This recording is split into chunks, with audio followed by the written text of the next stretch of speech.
Okay, so let's apply the shortcut. X squared 2 times 2 times x. 2 squared is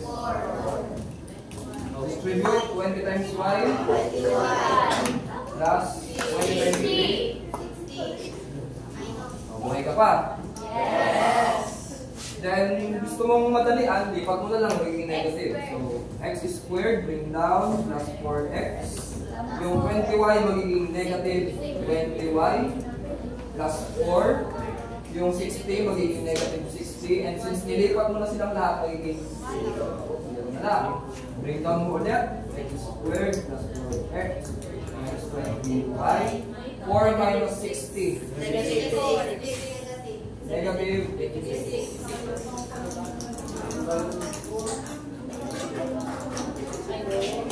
Sino ako patingin ng mga kami?